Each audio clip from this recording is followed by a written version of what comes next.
Marlene.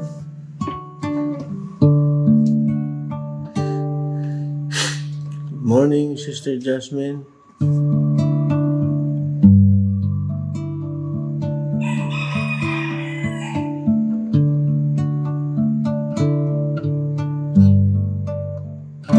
Magandang umaga po sa inyo.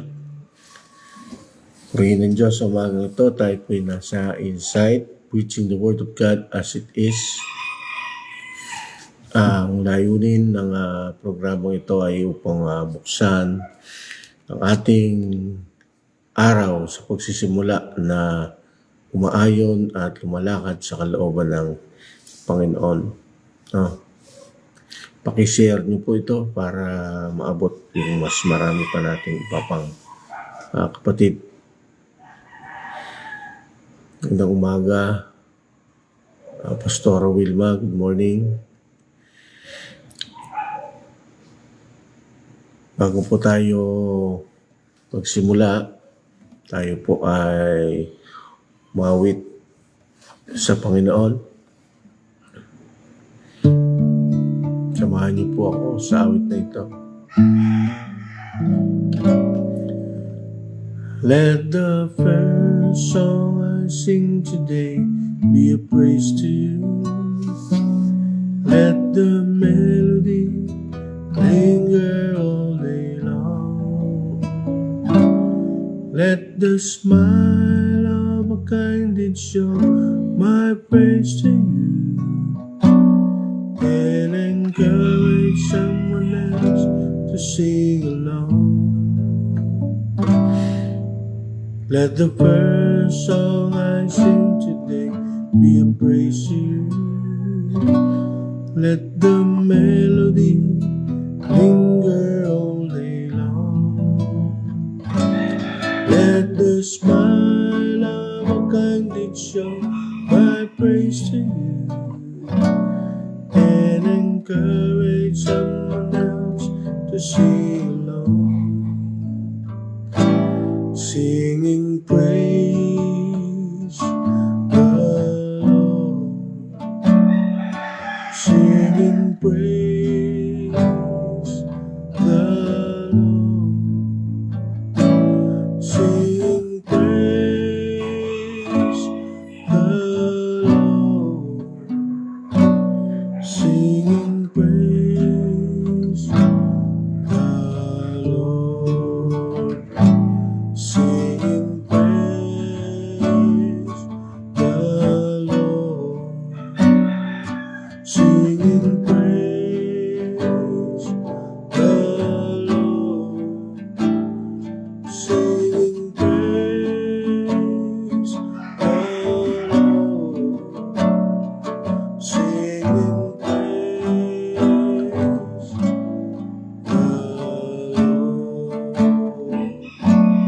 singing praise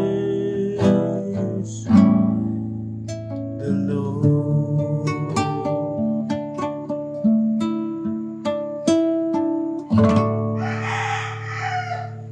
Amen. Praise the Lord. Tayo po ay manalangin. Good morning, Sister Jessica. Panginoon, purihin po kayo, dakilang Diyos. Tumudulog po kami sa inyong harapan. Sa oras na ito, nagpapalinis, nagpapakumbaba, hinahanap, Panginoon, ang iyong presensya. At hiling po namin, Panginoon, na lagi po kayong pumatnubay sa bawat sa amin upang hindi kami pagkamali sa mga bawat ikikilos, sa salitain at iisipin namin, Panginoon. Maraming pong salamat sa pribileyo na kami binibigyan mo ng pagkakataon na makapag-aral ng iyong salita at nawa, Panginoon, ang iyong mga anak nakabilang, Panginoon, una sa iglesia ng Door of Faith Church Pandi ay tinagin mo po ang mga puso. Kayo na po ang bahalang kumausap sa bawat isa. Ito ay pahalagahan ng bawat isa ang bawat pagkakataong ipinagkakaloob nyo sa amin, Panginoon. Maraming pong salamat kung gaano kami kahalaga sa iyo. Nawa ay mapahalagahan namin, Panginoon, ang bawat sandali sa buhay namin na kasama ka, Panginoon. Purihin po kayo. Ito po ang aming dalangin. Sa pangalan ng Panginoong Jesus. Amen. Good morning, Sister Angel Liza. Sige po, pakishare nyo to.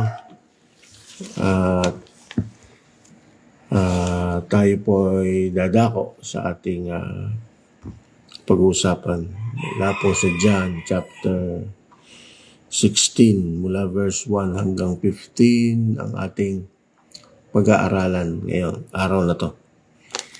Sundan niyo po, ito ay aking babasahin. John chapter 16. Ganito po ang sinasabi. Ang mga bagay na ito ay sinabi sa inyo upang kayo'y huwag matisod. Kayo'y palalayasin nila sa mga sinagoga.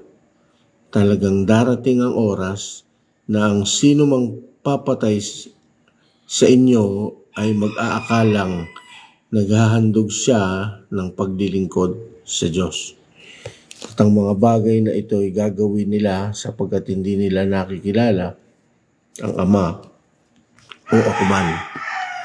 Subalit ang mga bagay na ito ay sinasabi ko sa inyo upang kung dumating ang kanilang oras ay inyong maalala na sinabihan ko kayo tungkol sa kanila. At ang mga bagay na ito ay hindi ko sinasabi sa inyo buhat ng pasimula sapagkat ako'y kasama ninyo. Subalit ngayon ako'y pupunta sa nagsugo sa akin, ngunit walang sino man sa inyo ang nagtanong sa akin saan ka pupunta. Ngunit dahil sa sinabi ko ang mga bagay na ito sa inyo, napuno ng lungkot ang inyong puso. Gayon may sinasabi ko sa inyo ang katotohanan, makakabuti sa inyo na ako'y umalis sapagkat kung hindi ako aalis, ang mga aliw ay hindi darating sa inyo. Ngunit kung ako'y umalis, siya'y susuguin ko sa inyo. Verse 8. At pagdating niya, kanyang susumbatan ang sanlibutan tungkol sa kasalanan, sa katwiran, at sa kahatulan. Tungkol sa kasalanan sapagkat hindi sila sumampalataya sa akin. Tungkol sa katwiran, sapagkat ako'y pupunta sa Ama at hindi na ninyo ako makikita. Tungkol sa kahatulan, sapagkat ang pinuno ng sanlibutan, ito ay hinatulan na. Meron pa akong maraming bagay na sasabihin sa inyo, ngunit hindi ninyo kayang dalhin sa ngayon. Subalit kapag dumating na ang Espiritu ng katotohanan, papatnubayan niya kayo sa buong katotohanan, sapagkat hindi siya magsasalita ng mula sa kanyang sarili, kundi ang anumang bagay na kanyang marinig, iyon ang kanyang sasabihin at kanyang ipahahayag sa inyo ang mga bagay na darating. Luluwalhatiin niya ako sapagkat kanyang tatanggapin ang sa akin at sa inyo ipapahayag niya. Ang lahat ng mga bagay na nasa Ama ay akin, kaya sinabi ko na kanyang tatanggapin ang sa akin at sa inyo ipapahayag. Ito po ang Diyos sa kanyang mga salita.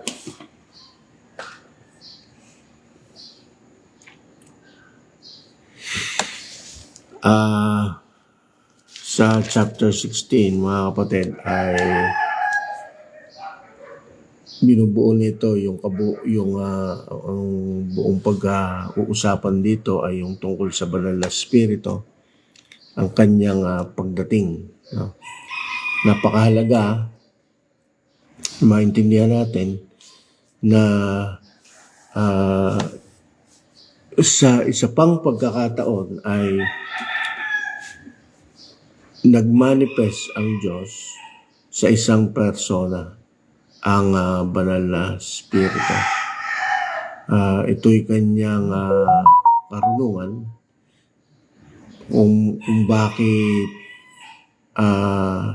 sa iisang Diyos ay mayroong tatlong persona, ang Ama, ang Anak, at ang banal na spirito.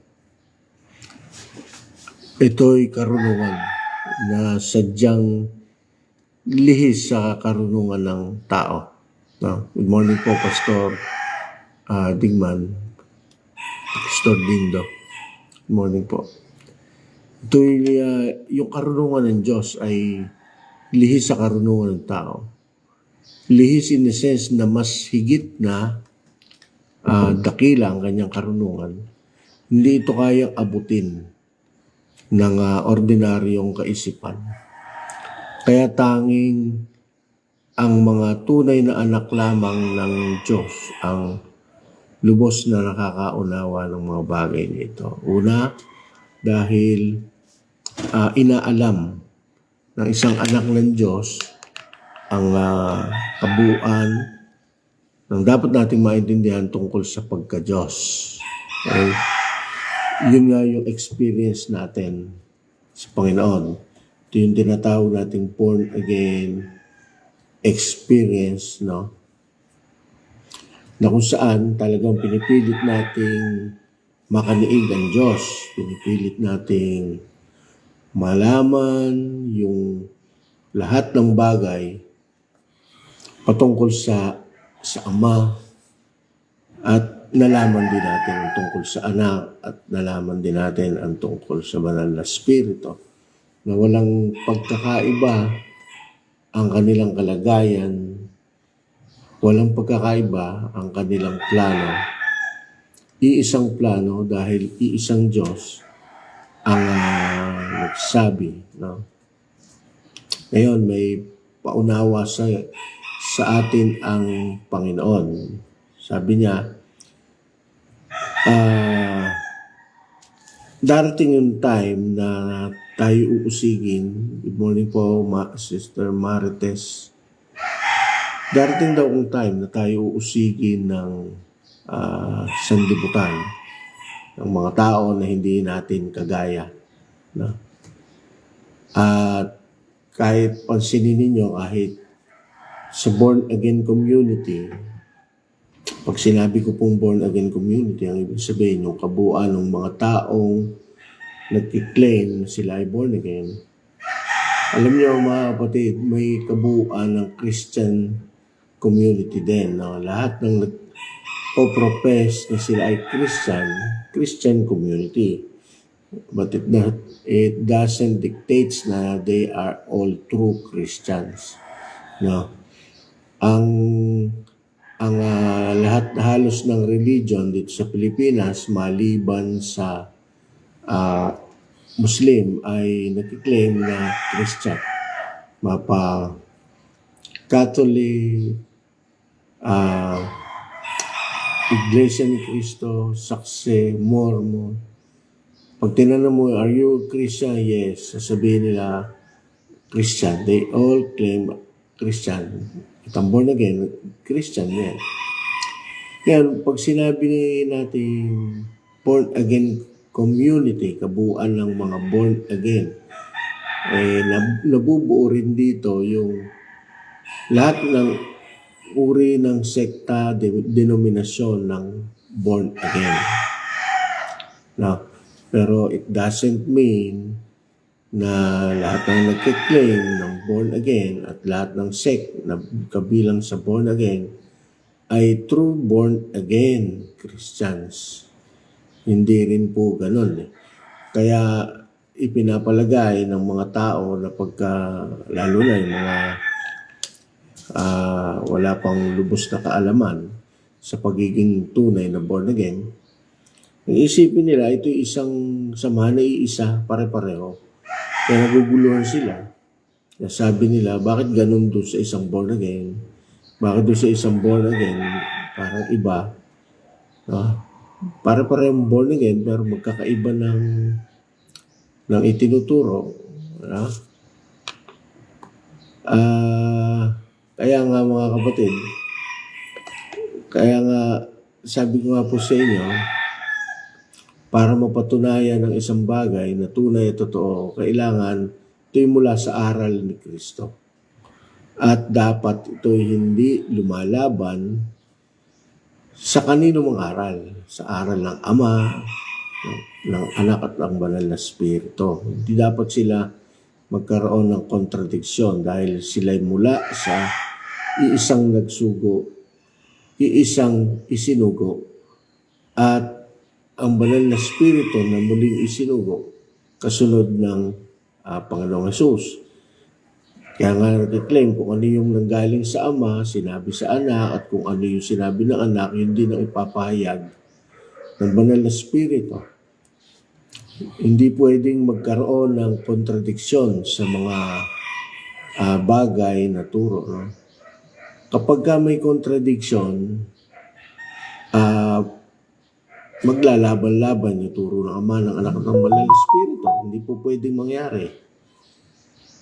Meron kasi mga cases na in Old Testament, which is ang Ama, ang diretso nakikipag-usap sa mga propeta, may mga turo at may mga aral siya. May pagdating sa New Testament na si Jesus Christ naman ang nagtuturo, parang magkaiba. Hindi po pwede po magkaganon. Tapos pagdating ng church age natin ngayon, ang Banal na Espiritu ang ating kasama, ay iba na naman. Na? Kasi ang Banal na Espiritu, dahil siya hindi nakikita, hindi kagaya ng Panginoong Hesus, no? Nakasama nila na nakikita. Ang Banal na Espiritu, hindi mo nakikita. Merong chances na magkamali ka na mali ang natanggap mo at hindi pala Banal na Espiritu ang iyong natanggap. Ito ay magdidictate una ng iyong pagkatao kung talagang ikaw ay sa Diyos.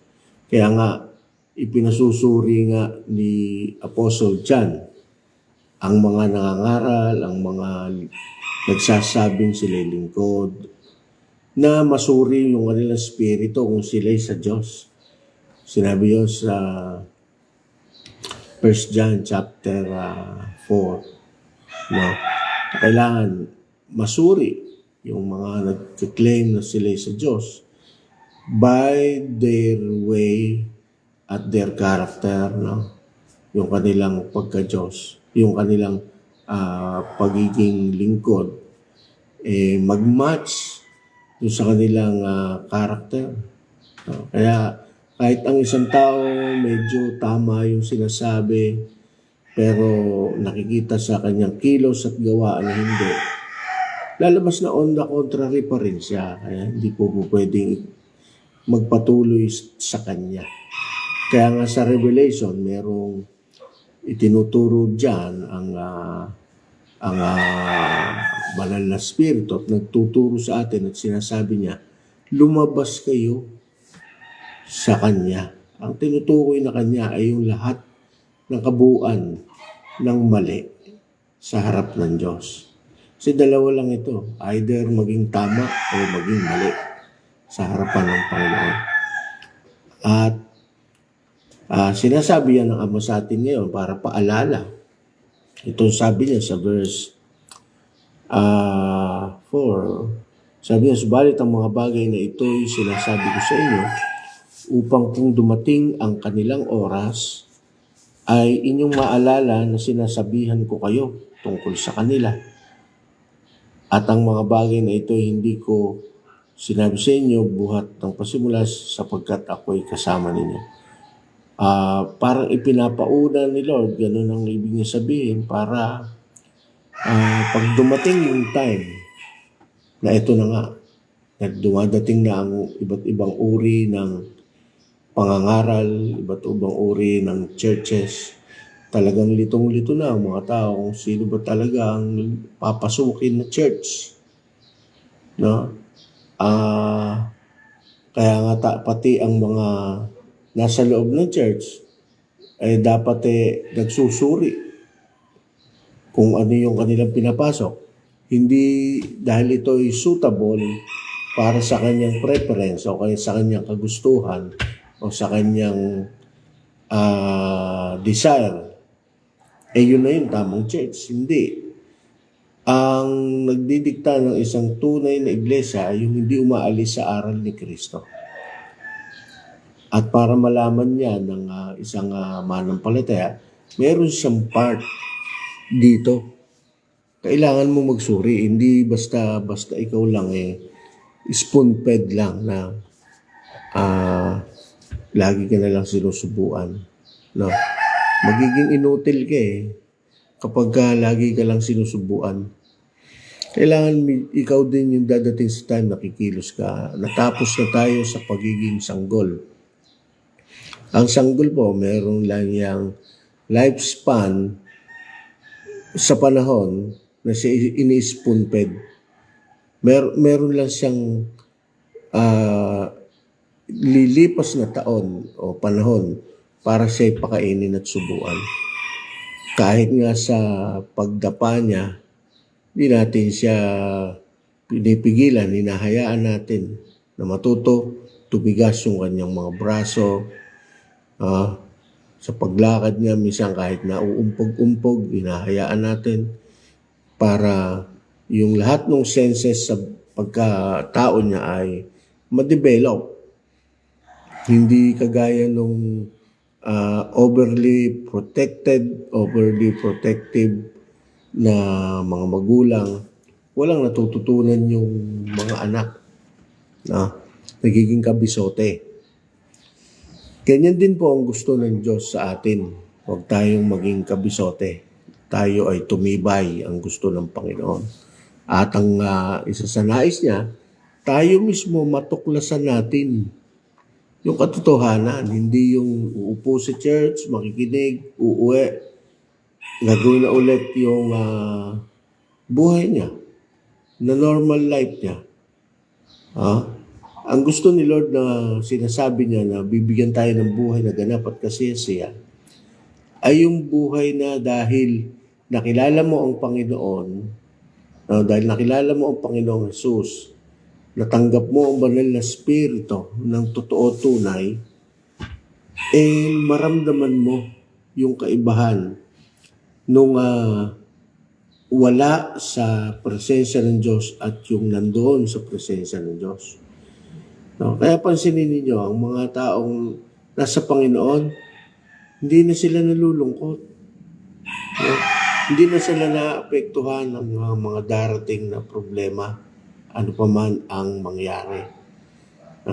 Kwento ko ng konti sa inyo. Kami kahapon ay nasa bangko dahil pinakukuha kami ng SSS ng ATM dahil required para nagke-claim ka ng disability benefit ng disability. Kailangan ng ATM.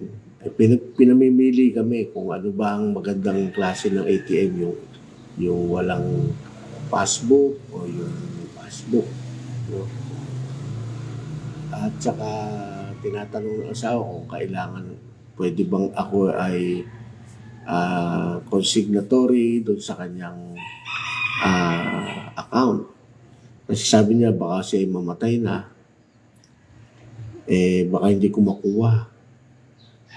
Sabi nung nasa opisina nung clerk, sabi, hindi, wag naman po, yun mo sabihin, parang alam niyo na sa ordinary person na hindi alam ang mga bagay-bagay, talagang yun ang sasabihin. Pero sabi ng aking asawa, huwag kayong mag-alala, kaya ako naman nasasabi yun kasi ang kamatayan ay tanggap na ng isang tunay na Kristiyano. Ganun po, no? Kahit na alam mo meron kang pinagdadaanan, hindi ka nalulungkot. Alam mo na mas may plano ang Diyos kung ano mangyayari. Sa isang banda, talaga namang lahat ng tao ay mamamatay. Hindi mo naman pwedeng takasan ang kamatayan. Kaya yung ibinibigay sa atin ng Panginoon na pagkakataon para dito sa buhay na to, maging maligaya, mas ma-experience natin at mangyayari yon kapag natanggap mo ang banal na spirito. Kasi Sinabi ni Jesus Christ, mas makakabuti sa inyo, sabi dito sa binasa natin, mas makakabuti sa inyo, sabi sa verse 7, na siya umalis. Kasi kung di siya alis, hindi ipapadala ang banal na Espiritu. May tamang panahon na ginawa ang Diyos para sa kanilang dispensation. Ang Ama, ang Anak, at ang banal na Espiritu. Tayo ngayon ay nasa panahon na ang umaaruga sa atin ay ang banal na Espiritu. Ang paraklet, ang comforter, the one who guides and comforts us. No? Siya yung kasama natin. Kaya hindi tayo nalulungkot. Inaaliw tayo. Pinapaalala sa atin ang mga pangako ng Diyos.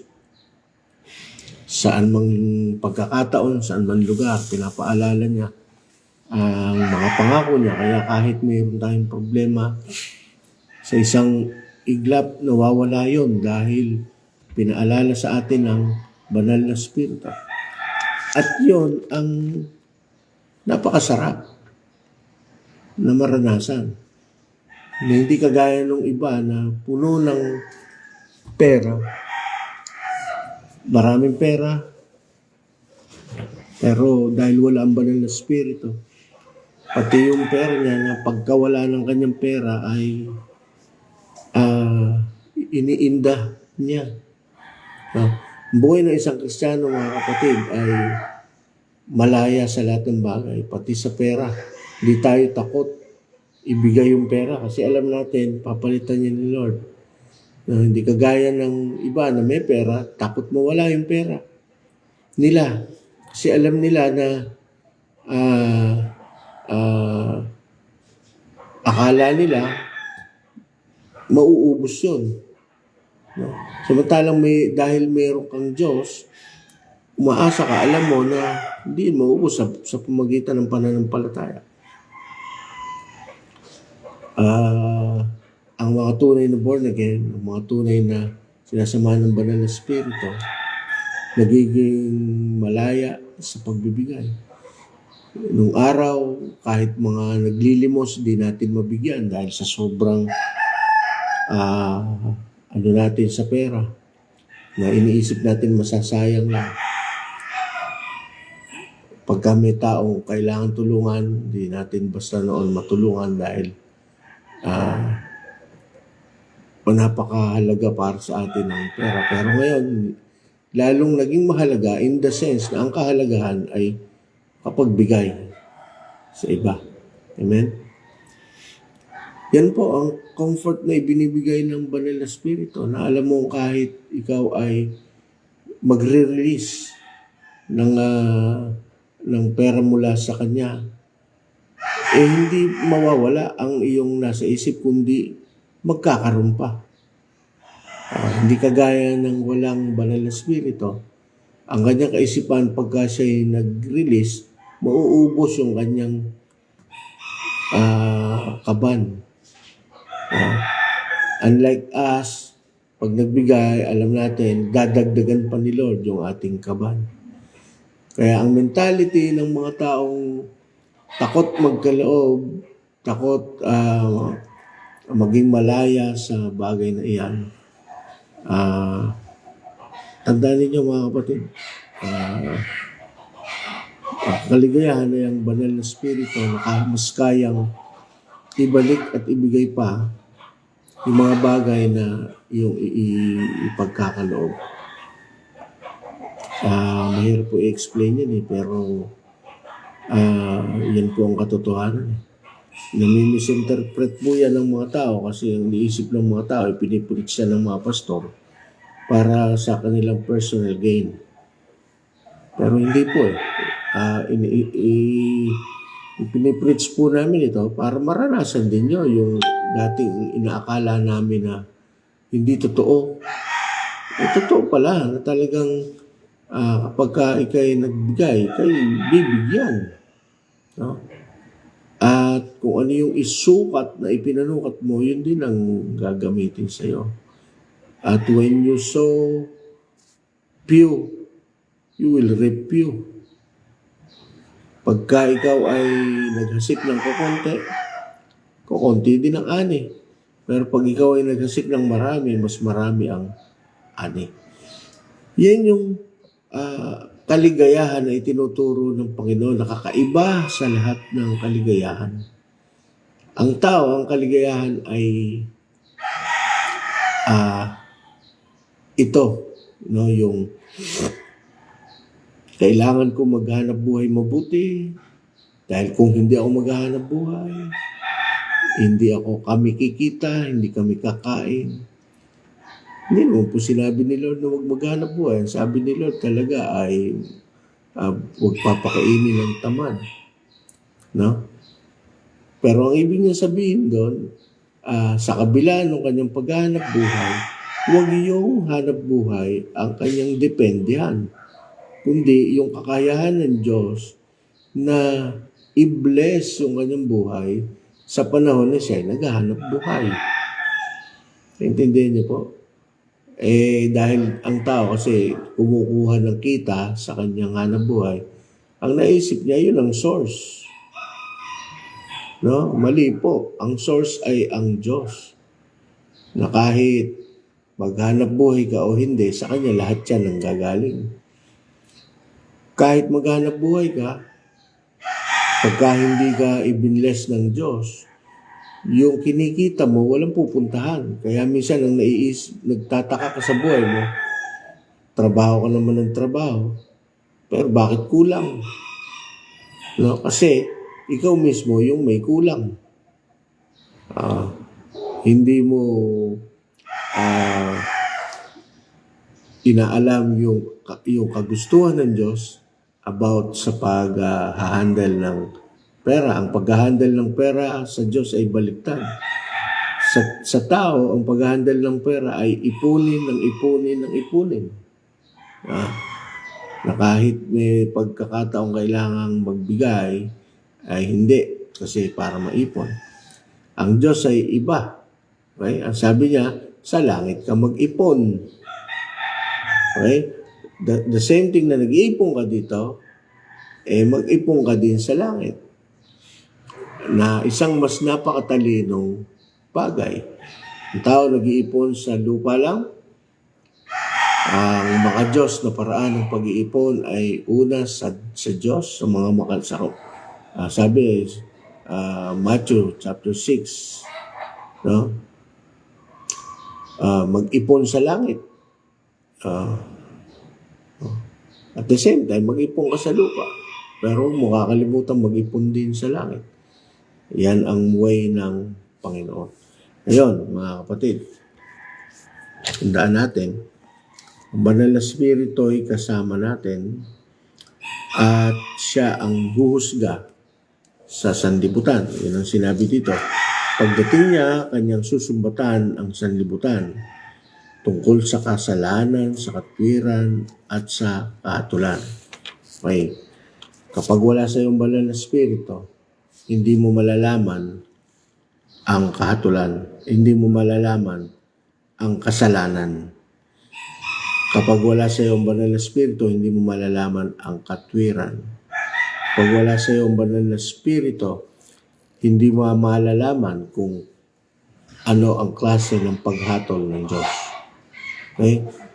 Kaya yung mga tao na walang banal na spirito, ang akala nila, good morning, Brother Joseph, ang walang banal na spirito, ang akala nila sa kanilang ginagawa ay normal.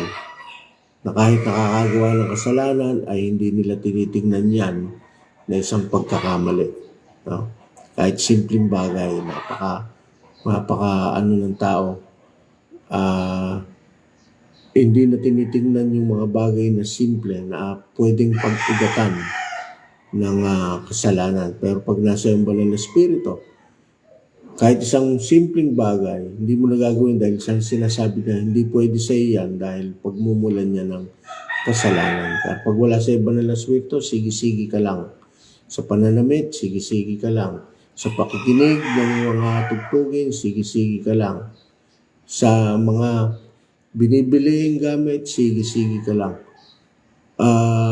Hindi mo alam na pagmumulan yun ng pati sa kalayawan, pati yung pagiging layaw ng mundo, yung lasa ng laman, sige-sige lang.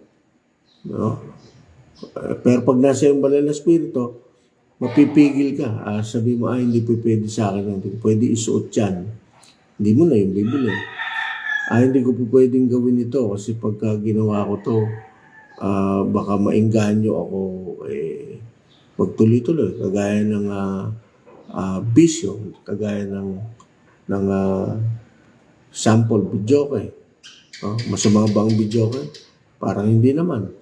Pero pagka sinanay mo yung sarili mo, parang kang merong daanan ng demonyo sa loob ng bahay mo para pasukin ka. Dahil pagka nagpatugtog ka ng mga bagay na makasanlibutan, hindi mo naman sinasala yung mga naririnig mo, hindi mo alam, nakapasok na yung spirito ng demonyo sa iyong tahanan sa pamamagitan ng mga bagay na. Good morning po, Pastor Marcel. Praise the Lord po. At kayo'y nandyan. No? Ganyan po yung kalagayan. Kaya, pag wala sa iyong banal na spirito, delikado. Pagka wala sa iyong banal na spirito, wala kang katwiran. No? Wala sa iyo ang tamang katwiran. Hindi mo maiintindihan kung alin ang tama at mali. Kikilos ka ng kikilos na inaakala mo yung ginagawa mo ay tama pa. Dahil wala sa iyo ang katwiran ng Panginoon. Wala sa iyo ang banal na spirito. At gayon din, hindi mo mapapansin kung sino ang mga tama ang hahatulan ng Diyos. Papalagay mo lahat ng tao ay tama at ligtas kapag wala sa iyong banal na spirito. Okay? Mas mababaliktad yung iyong pananaw patungkol sa kahalagahan ng tao kapag wala sa iyong banal na spirito. Ang i-judge lamang ng Diyos ay ang diablo, hindi kasama doon ng tao. Pero dahil sa kakulangan mo, dahil sa wala sa iyong banal na spirito, pati tao i-judge mo. Sa paraan na mas minamahal mo pa ang hayop kaysa sa tao. Di ba? Yung aso, pagka may alaga kang aso at nakawala, hinahanap mo, nagalit ka pagka hindi mo siya makita. Tapos hinahanap mo kung saan-saan. Tawag ka pa sa pulis, imbestiga ka pa kung saan nakarating. Pero yung anak mo, pag umalis ng bahay, hindi mo hinahanap. Mas mahalaga pa yung aso, hinahanap mo. Anong klase yan? Na madadamay tayo sa kahatulan na hindi tama. No? Kasi yung ating uri ng kaisipan ay mali. Okay, mga kapatid, isinasite ko lang yung kulang yung oras natin, pero napakasarap sanang kwentuhan sa mga ganitong bagay kasi para lumalim tayo talaga. Pero kulang ang oras at alam ko po kayo ay may mga gagawin pa. Ito na lang po ang aking hamon sa inyo mga kapatid.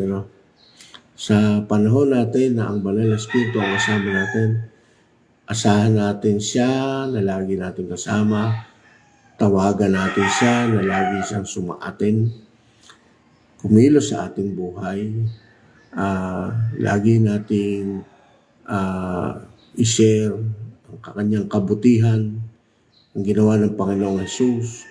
Sabi ng Biblia, ipaaalala ng banal na spirito yung mga bagay na kailangan nating maalala pagka tayo nandun na sa time na tayo naghahayag ng salita.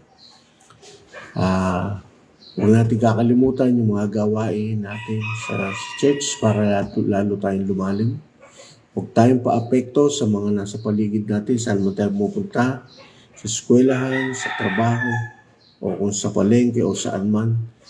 Huwag tayong matuwa sa mga bagay na hindi nakakatuwa ng mundo. Talikuran natin yung mga bagay na yan, ang kasalanan. Takwil natin ang diablo, layasan natin yung kanyang mga gawa. No? At huwag nating bigyan daan, sabi ng Biblia, ang kaaway.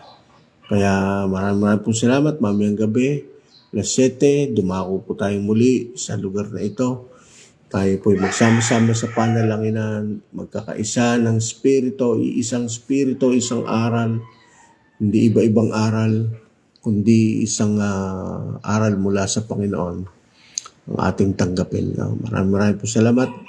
Tayo po'y manalangin. Mapurihin po kayo, dakilang Diyos, salamat sa kabutihan ninyo, sa pagkakataon na pinagkaloob niyo sa amin upang kami makapag-aral ng inyong salita. O Banal na Espiritu, salamat sa inyong pagsama.